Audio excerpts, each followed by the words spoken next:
안녕하세요. 오늘은 8월 12일 연중 19주간 월요일이죠. 오늘 복음 말씀은 마태복음 17장 21절에서 26절의 말씀인데 순환 부활을 두 번째 예고하셨고 또 성전세를 바치시는 그 내용들이 나오고 있어요. 사람의 아들은 사람들의 손에 넘겨져 그들 손에 죽을 것이다. 하지만 사흘 날에 되살아날 것이다. 그러자 제자들은 몹시 슬퍼하였다. 그리고 이어서 이제 성전세를 바치시는 내용인데, 그래서 그들이 가파르나움으로 갔을 때 성전세를 거두는 이들이 베드로에게 다가와 여러분의 스승님은 성전세를 내지 않으십니까? 하고 물었다. 내십니다 하고 베드로가 말하자 예수님께서 먼저 시몬아 너는 어떻게 생각하느냐? 세상 임금들이 누구에게 세금을 관세나 세금을 거두느냐? 누구에게서? 자기 자녀들에게서냐 아니면 남들에게서냐? 베드로가 남들에게서입니다 하고 대답하자 예수님께서 그렇다면 자녀들은 면제받는 것이다. 하지만 우리가 그들의 비유를 건드릴 것은 없으니 호수에 가서 그렇죠. 이 부분은 이제 나오진 않지만 오늘 복음에 낚시를 던져 먼저 올라오는 고기를 잡아 입을 열어보아라. 스타테르 한 잎을 발견할 것이다. 그것을 가져다가 나와 네 몫으로 그들에게 주어라 하고 말씀하십니다. 성전세에 대한 내용이죠. 성전세리들이 이제 베드로한테 와서 물어본 거예요. 성전세를 내는 그 사람들이 거두는 이들이 베드로한테 와서 스승님은 너희 예수님이죠. 스승님은 성전세를 내지 않냐 하고 물어본 거예요. 베드로가 낸다 하고 얘기했죠. 세금을 내는 것을 좋아하는 사람은 아무도 없죠. 물론 공익을 위해서 당연히 이제 우리가 내야 된다는 것은 사실이지만요.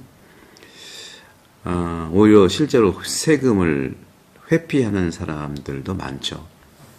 그래서 많은 그 범죄자들 간의 세금 포탈이라든가 또 여러 가지 면세품을 파는 데가 막 많이들 활용하기도 공항에서 면세니까 그런 부분이 있죠.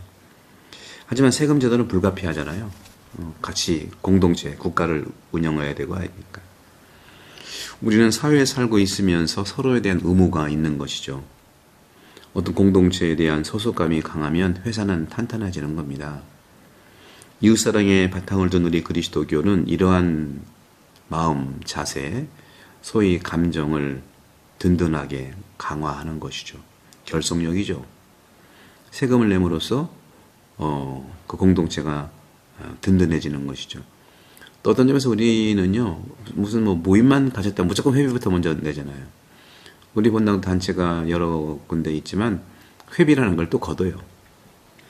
그래서 바실로 성인께서는 수도규칙 7항에서 주요 규칙에서 이렇게 말합니다. 그리스도인 완덕의 사회적 성격을 단순하고 간략하지만 분명하게 표현하고 계십니다. 사람은 고독한 존재가 아니라 홀로 있는 존재가 아니라는 거죠. 사회적 존재이고 또 살기 위해서는 다른 사람들이 필요하다는 거예요. 그래서 받기 위해서뿐만 아니라 주기 위해서도 몸과 영혼과 영으로 그것을 하나가 돼서 소통할 필요가 있다는 거죠. 그래서 몸으로도 영혼으로도 영으로도 서로가 주고받는 이러한 소통과 나눔이 필요하다는 겁니다. 오히려 인간은 고립되면은 유축되는 거죠. 자신을 거두어서 가두어버리면 결국 자신을 파멸시키게 되는 것이죠. 나누지 않으면 고립이죠. 왜냐하면 하느님으로부터 받은 특성을 실천할 때 열매를 맺을 수 있는 거예요. 그렇기 때문에 그리스도인에게 주는 것은요, 의무가 아니라 생명이에요, 생명. 생명이고 삶이죠. 그리고 사랑이고요. 그런 점에서 당연히 세금을 내는 것은 당연히 스승님도 낸다 이해하고 말은 한 거예요. 그래서 이 기부한다는 거, 나눈다는 거, 봉헌한다는 거, 이것은 주로 돈 문제에서 우리가 이제 말을 하고 있지만, 하지만 그리스도인들은 훨씬 더 이 나눔의 의미, 봉헌의 의미는요, 돈을 뛰어넘는 그 중요한 본질적 가치가 있는 거예요. 사회를 하나로 묶는 것은요, 돈만이 아니에요, 여러분들. 우리는 너무 자본주의 사회에서 돈이 모든 것, 그러니까 하느님과 동일시, 아니 더하는 건 그런 영향력을 많이 갖지 않습니까?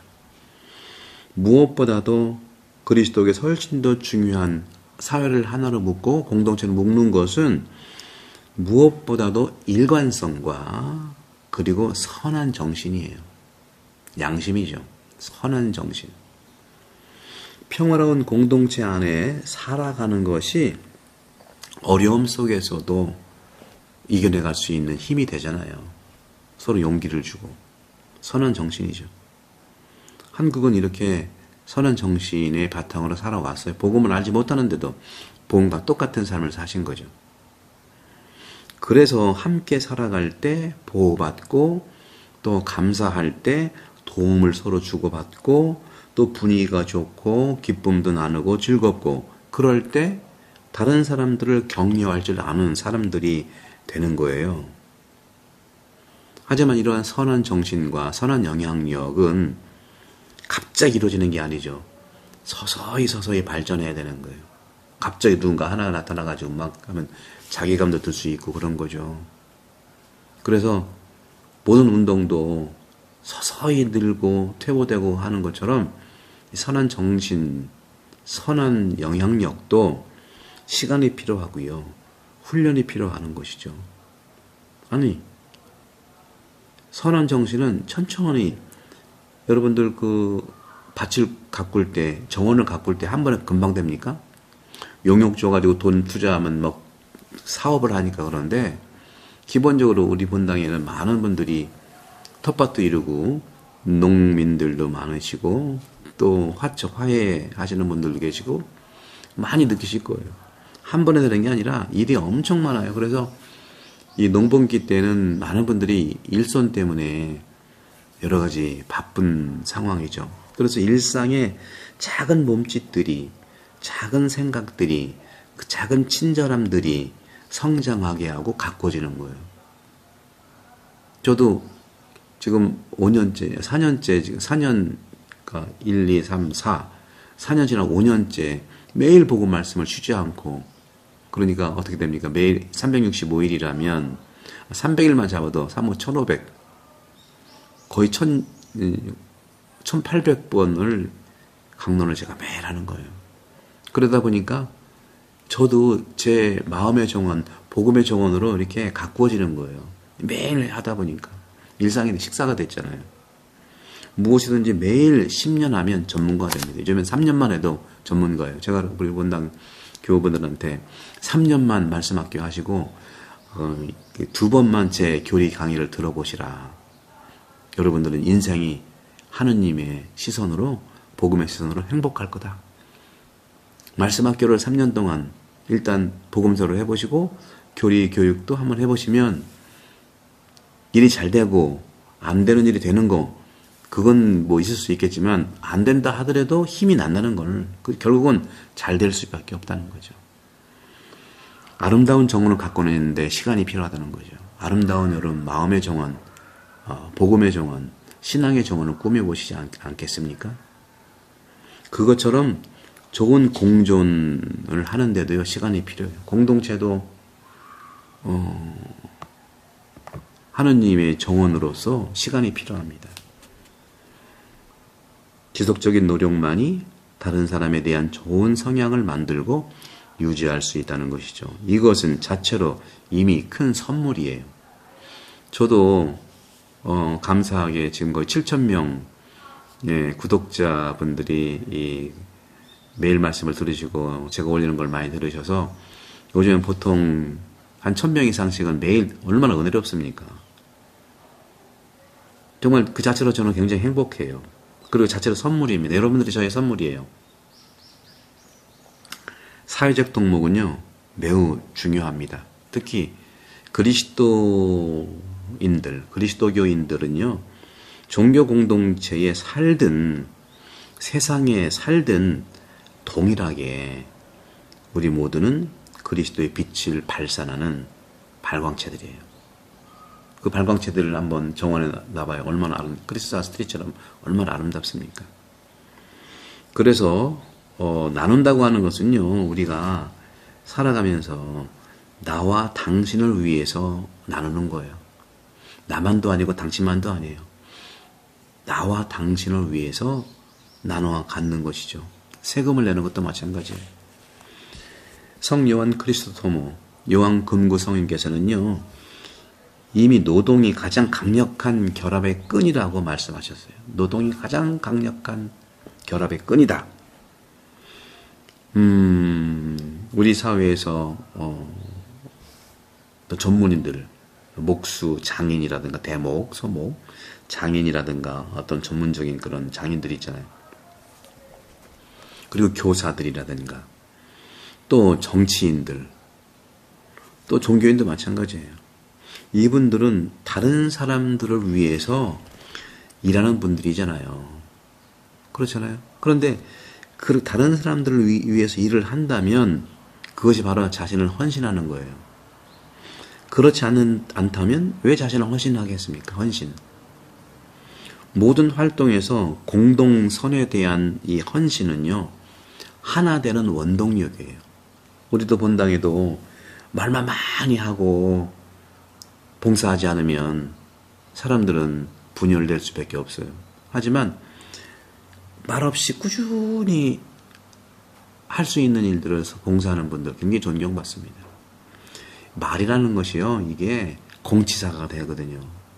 말은 가급적이면은 팩트 정도, 소통 정도 말씀드리고, 말씀은 천천히, 행동은 빠르게. 이렇게 해서 일치의 원동력이 바로 말보다는 움직이는 거예요. 이러한 연대는 같은 목적을 위해서 일하는 사람들 사이에서 특별히 믿음이 강하고 심오해지는 거예요. 심오한 거예요.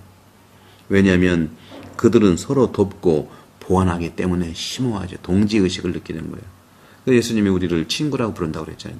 더 이상 노예로 부른다고, 종으로 부르지 않는다고 그랬잖아요. 가족 안에서도 모두가 같은 목표를 향해 일하고 있는 거죠. 가족도. 종종 집과 아이들에 대한 강한 헌신들을 가지고 있는 겁니다. 그런 점에서 부부의 위기도 극복해내는 게 바로 몸의 일치예요. 원동력이에요. 서로가 서로에게 일로서 하나가 되는 거죠.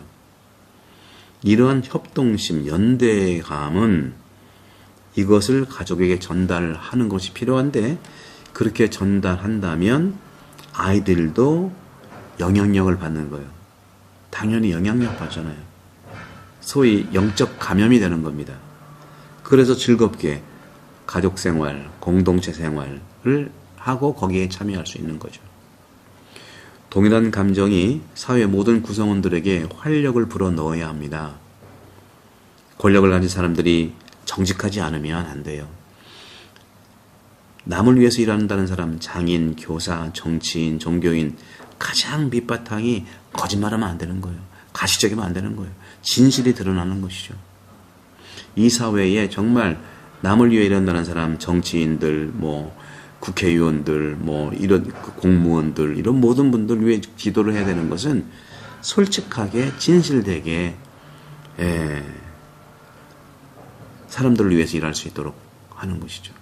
그렇지 않은 것은 우리가 드러내야 됩니다. 따라서 거짓말을 하면 안 돼요. 그렇단다면, 정직하지 않는다면 다른 사람을 가짜뉴스를 만들고 다른 사람의 일을 직권남용이 그런 거잖아요. 왜 직권남용이 공직자들한테, 정치인들에게 왜 죄가 됩니까? 정직하지 않고 사람을 사용하기 때문에 그래요. 사람의 일을, 다른 사람의 일을 남용한다는 사실이 밝혀지면 실망도 실망이지만 그것이 바로 부패가 되는 거죠. 항상 제가 말씀드리죠. 예수님의 이 말씀, 누가 내 형제고 내 가족이고 내 누이고 어머니냐. 가족들은 아니라는 거예요. 혈육은 끊어내야 되는 거예요. 이처럼 하지만 우리는 그리스도인들은 낙담에 압도당하는 일이 있어서는 안 된다는 거죠. 낙담하지 마십시오. 하느님을 위해서 일한다면 다른 사람을 위해서 일하는 것이에요. 또 하느님을 위한 일은 결코 헛되지가 않죠. 그것은 하느님의 자녀라는 큰 가족 안에서 선한 영을 창조하는데 도움이 되는 작은 씨앗이기 때문입니다.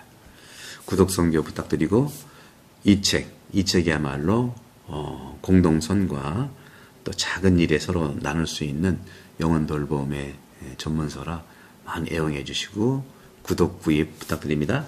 성부와 성자와 성령께서는 여러분 모두를 감복합니다. 감사합니다.